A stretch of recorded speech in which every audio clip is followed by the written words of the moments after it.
Shalom Israel, all praises to Yahweh, Ba'ashem, Mashiach, Malak, Yahweh Shai. We're going to go into remembering the days of old with the Feast of Dedication in a couple of hours. I'm going to start it off with Deuteronomy 32 in verse number 7. And it reads, "Remember the days of old. Consider the years of many generations. Ask thy father, and he will shew thee thy elders, and they will tell thee."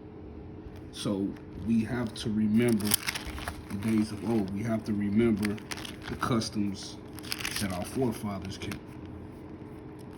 Because the things that we're taught here in America, it's not the things that our forefathers lived by.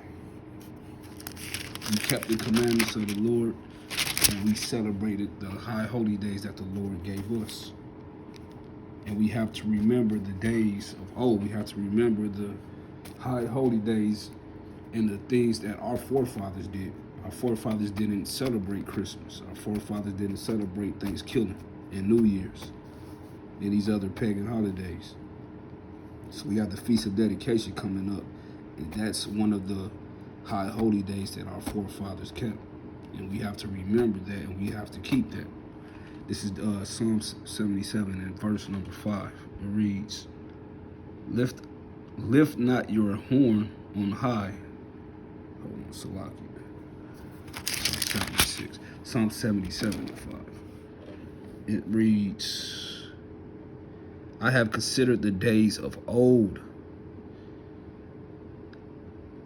the years of ancient times. I call to remembrance my song. In the night I commune with my own heart, and my spirit made diligent search." So we have to diligently search out these scriptures, man, and search out the things that our forefathers did and the ways that our forefathers kept of Yahweh Bashim Shai. Now I'm going to go to, because society doesn't teach us about our history. Our history only goes back 400 years in America. You know, our history in America is being black, you know, rap music, dancing and singing, slavery. But our history goes back thousands and thousands of years before that. So we have to diligently search these scriptures. And we have to remember the days of our forefathers and our ancestors. This is First Maccabees, chapter 1. I'm going to start at verse 1. And it reads, "And it happened after that Alexander, son of Philip, the Macedonian, who came out of the land of Shittim, had smitten Darius, king of the Persians and Medes, that he reigned in his stead, the first over Greece." So the Greeks took down the Persians around 331, I believe, BC, in the battle of Gaugamela. So the Greeks under Alexander took over. I'm going to jump down to verse number 9. It says, "After his death, they all put crowns upon themselves." And Alexander, he died from syphilis. You know, he was a child molester, a homosexual, a pedophile. He was a profane person, just like your everyday so-called Caucasian in America. He's no different from every Caucasian all over the earth. He was the same vile Caucasian as every Caucasian that you see every day. So it says, let me read that again. "And after his death, they all put crowns upon themselves. So did their sons after them. Many years and evils were multiplied in the earth." You see that? And evils were multiplied in the earth. Anytime the so-called white man is in rulership, evils multiply in the earth. And this is their first rulership. This is their first rulership before the Romans in Babylon. And once they ruled, it says evils were multiplied in the earth. Verse 10, "And there came out of them a wicked root, Antiochus, surnamed Epiphanes, son of Antiochus the king, who had been in hostage at Rome, and he reigned in the 137th year of the kingdom of the Greeks." So you had Antiochus Epiphanes the fourth, ruling. You had 4 different generals under Alexander. You had the Ptolemies, you had the Seleucids, Cassander, and I believe Symmachus. So now, let me stay in Maccabees though. Let me jump down to 41. And the the Greeks, they had a problem with the Jews. They had a problem with our forefathers, just like they have a problem with us today in Babylon. So now I'm gonna jump down to 41. It says, moreover, King Antiochus wrote to his whole kingdom that thou shalt be one people, just like here in America. You know, the great melting pot, everyone is one people, but under the laws and the doctrines and philosophies of Esau and his descendants. There's nothing new under the sun. So the same way that we were indoctrinated in the time of the Greeks is the same way that we're indoctrinated today in Babylon. It says that everyone should leave his laws. So all the heathen agreed according to the commandment of the king. Yea, many also of the Israelites consented to his religion and sacrificed unto idols and profaned the Sabbath. And that's what our people do today here in Babylon, man. You know, following the laws of Esau. We follow the laws of the land, but we don't follow all his laws. He has laws that are against the laws of God, such as gay marriage. That's against the laws of God. So those are certain laws that we don't keep, but our people keep it. And our people sacrifice to these idols. Our people celebrate these pagan holidays. They eat foods, worship the idols. Our people are worshiping the gods of the other nations, such as Islam, Muhammad, following Christianity, worshiping white Jesus, Buddha, ancient Kemet. So the same wickedness that our people were doing back then, our people are doing it today here in Babylon. It says, yea, many also of the Israelites consented to his religion and sacrificed idols and profaned the Sabbath, just like our people do today in Babylon, man, profaning the Sabbath. Working, buying, selling, and doing all manner of wickedness. I'm gonna jump down to 47 and then read. Let me just start at 46. And pollute the sanctuary and holy people. Set up altars and groves and chapels of idols and sacrifice swine's flesh and unclean beasts. And this is what Antiochus and the Greeks did. They profaned our sanctuary, and they worship to idols such as Zeus. They sprinkle swine's flesh upon the altar. And you know, this was a physical temple, the second temple. Today we're that third temple that they're trying to destroy. I'm gonna jump down to 48. It says that they should also leave their children uncircumcised and make their souls abominable with all manner of uncleanness and profanation, to the end that they might forget the law and change all the ordinances. And our people have forgotten the law here in Babylon. Our people don't even understand what their nationality is, let alone the laws of God. Our people think the law is done away with. It says, and whosoever would not do according to the commandment of the king, he said he should die.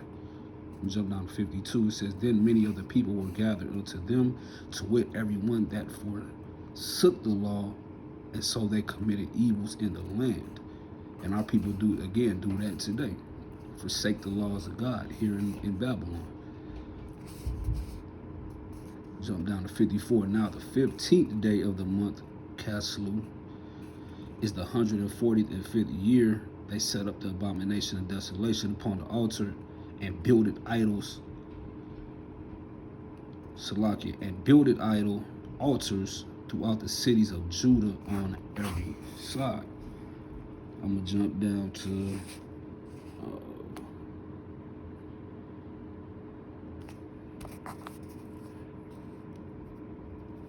I'm gonna go to Ecclesiastes. So just like our people committed this wickedness in the time of the Greeks and were worshiping these idols, profaning the temple, doing all of this manner of wickedness, following the customs of the heathens, considered to the laws of the Greeks. Our people do the same thing here in Babylon, following the ways of Esau, man.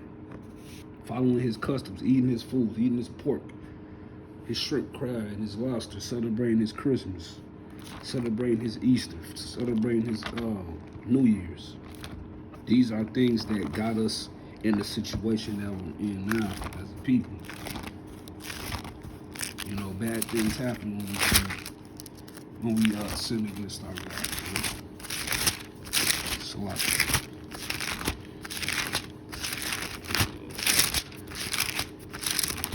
we go to, I forgot what scripture I wanted. Okay, we go to Ecclesiastes.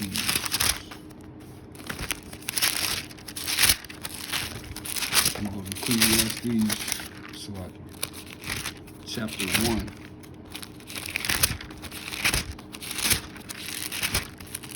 I'm start at verse number 9. It reads, "The thing that has been, it is that which shall be, and that which is done is that which shall be done, and there is no new thing under the sun."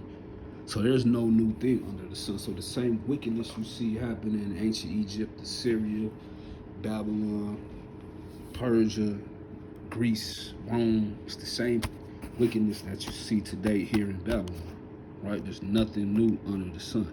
It says, and is there anything whereof it may be said, see, this is new.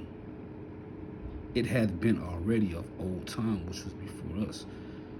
So the same things that happened back then, especially in the time of the Greeks that we're reading about, is the same things you're seeing today in Babylon. You know, things might be a little bit kind of different as far as the holidays and the philosophies and certain things like that, but it's the same wicked spirit where our people are going against the laws of Yahweh Bashim Yahushai, following the customs of the heathens.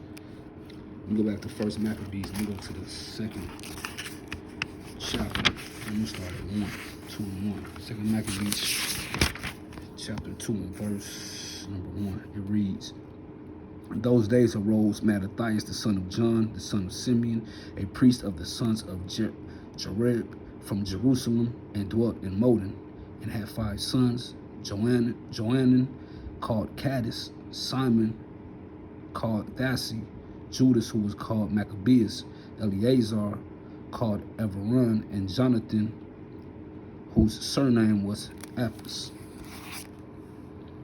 And when he had saw the blasphemies that were committed in Judah and Jerusalem, he said, woe is me. Wherefore I was born to see this misery of my people and of the holy city, to dwell there, when it was delivered into the hand of the enemy, and the sanctuary into the hand of the strangers. Her temple was become as a man without glory. Her glorious vessels are carried away into captivity. Her infants are slain in the streets. Her young men with the sword of the enemy. What nation had not had a part in her kingdom and gotten her spoils? All her ornaments are taken away of a free woman. She has become a bond slave.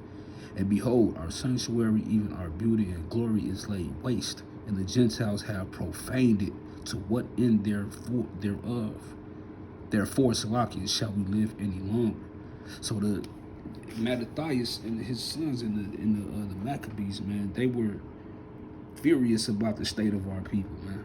You know, our people following the customs of the damn heathens and sacrificing to these idols and swine's flesh, and just like we see today.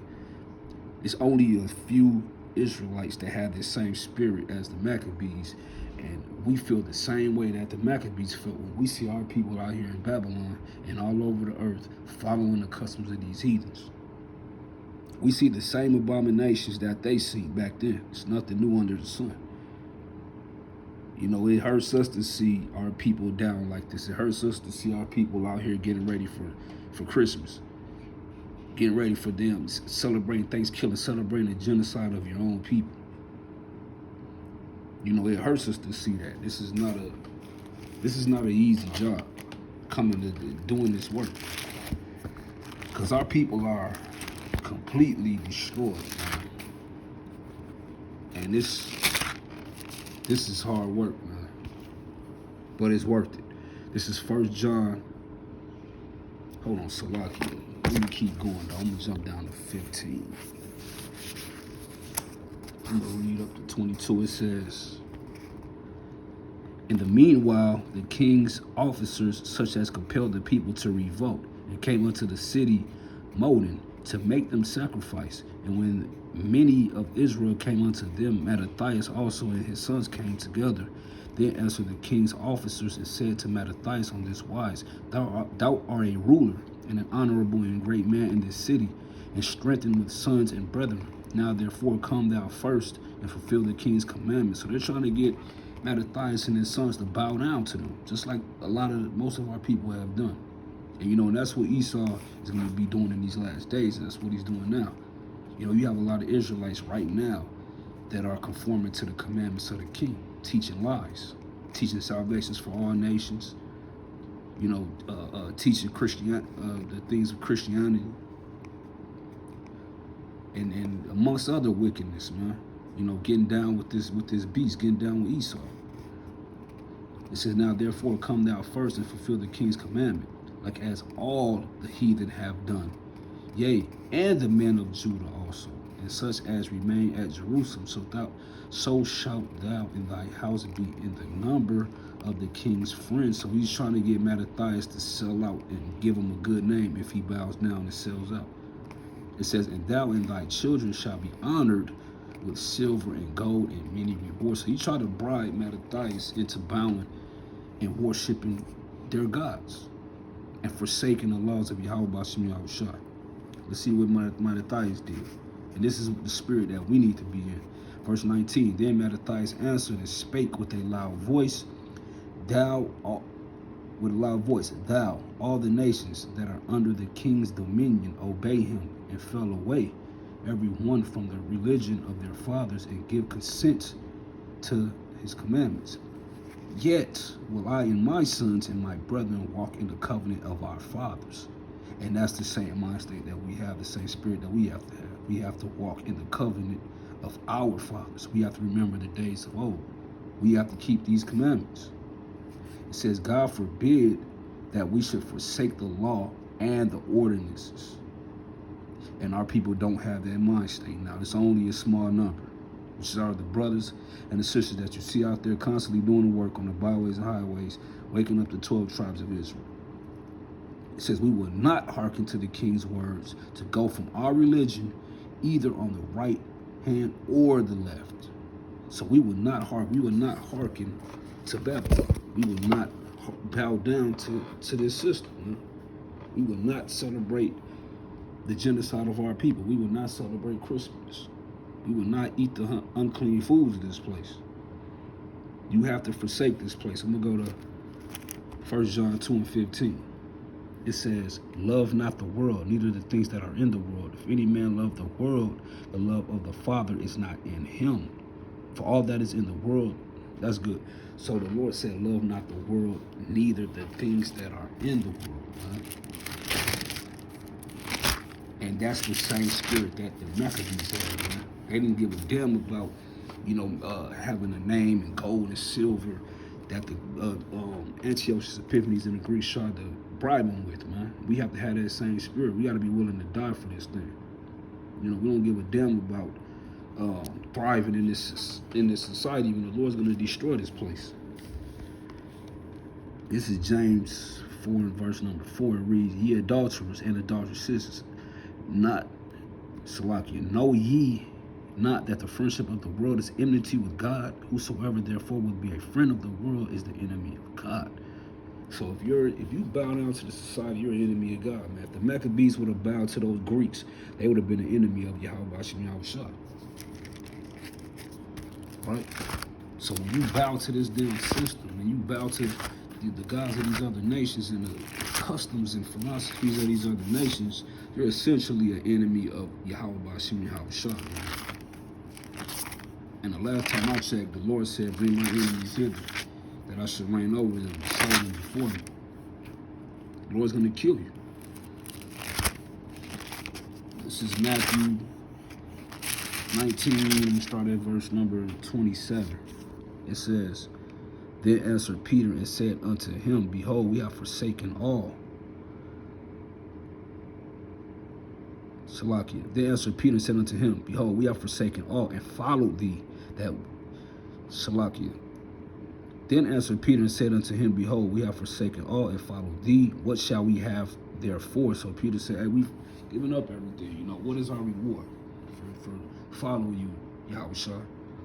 And Yahushua said unto them, Verily I say unto you, that ye which have followed me in the regeneration, when the Son of Man shall sit in the throne of his glory, ye also shall sit upon 12 thrones, judging the 12 tribes of Israel. And everyone that hath forsaken houses, or brethren, or sisters, or father, or mother, or wife, or children, or lands for my name's sake, shall receive 100-fold, and shall inherit everlasting life. But many that are first shall be last, and the last shall be first. So these works that we're doing is not in vain. By standing up for our people, standing up against this place, against this wicked kingdom, you know, the Lord said you shall receive 100-fold in everlasting life. Man. That's something that no one can take from you. Riches of this world that can easily be taken from you. The Lord makes rich and makes poor. Let me go to 1 Peter. Go to 1 Peter. Chapter 15. 1 Peter 1 and 15. It says, But as he which hath called you is holy, so be ye holy in all manner of conversation, because it is written, Be ye holy, for I am holy. And you forsaking this world, that's you being holy, man. Holy meaning being set apart. You have to be set apart from this place, man. You cannot be a partaker in this society, man. Christmas and New Year's right around the corner, man. If you're truly holy and you're a Black Hispanic and Native, man, you're not going to celebrate this damn wicked ass Christmas coming up, man. This damn wicked ass New Year's. And you damn sure didn't celebrate that wicked ass Thanksgiving, man. With that dry ass turkey. This is Ephesians 4:22. It reads, that ye put off concerning the former conversation the old man which is corrupt according to the deceitful lust, and be renewed in the spirit of your mind, and that ye put on the new man which after Yahweh is created in righteousness and in true holiness. So we have to put on that new man, and we have to be renewed in the spirit, man.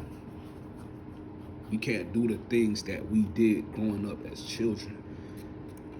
We can't do, we grew up celebrating these wicked holidays. We didn't know any better. But the Lord opened our mind up and showed us the ways of our fathers, man. And that's what we have to walk in, the ways of our forefathers. We have to forsake this place. You have to be new. Let me go to 1 Maccabees 4.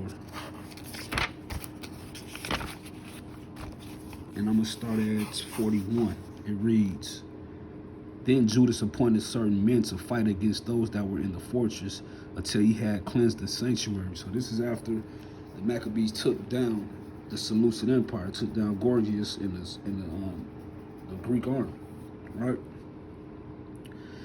Read it again from the top. Then Judas appointed certain men to fight against those that were in the fortress until he had cleansed the sanctuary. So he chose priests of blameless conversation, such as had pleasure in the law. And we have to have blameless conversation, and we have to love this law, man. We have to love Yahweh B'Shem Yahushua, and we have to keep these commandments. And we are commanded to not follow the ways of the heathens. It says, who cleanse the sanctuary and bear out the defiled stones unto an unclean place. And we don't want to be those defiled stones, right?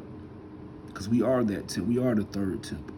It says, and as they consulted what to do with the altar of burnt offerings, which was profane, they thought it best to pull it down, lest it should be a reproach to them, because the heathen had defiled it. Wherefore they pulled it down. You see that? And they pulled it down, and they cleansed this temple. And that's what we have to do. We have to clean our temple daily.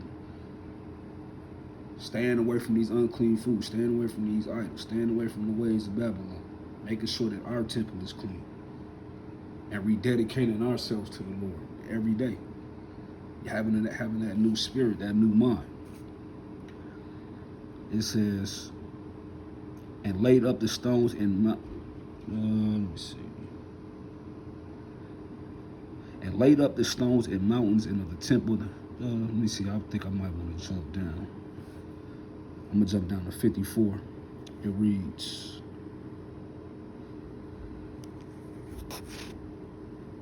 It reads, look at what time and what day the heathen had profaned it. Even in that was it dedicated with songs and citherns and harps and cymbals.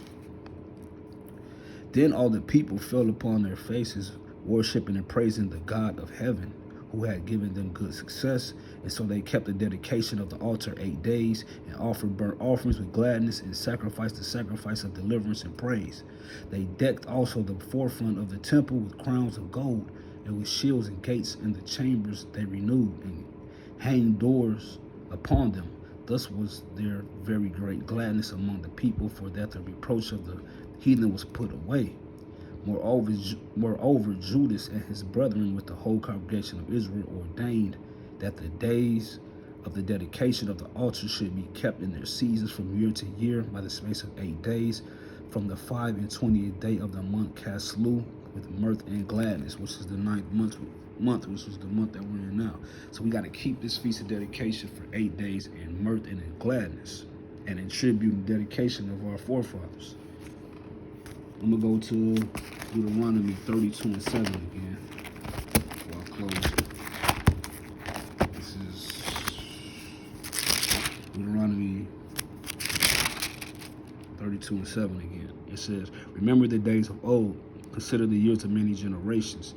Ask thy father, and he will shew thee, thy elders, and they will tell thee. So we have to consider the days of old.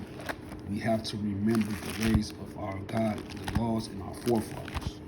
And we have to keep this feast of dedication, because that's what our forefathers kept. That's the law.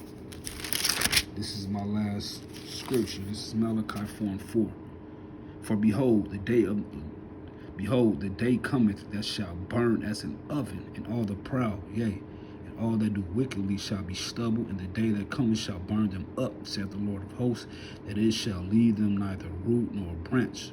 But unto you that fear my name, shall the Son of Righteousness arise with healing in his wings, and he shall go forth and grow up as calves of the stall, and ye shall tread down the wicked, for they shall be ashes under the soles of your feet in the day that I shall do this, saith the Lord of hosts.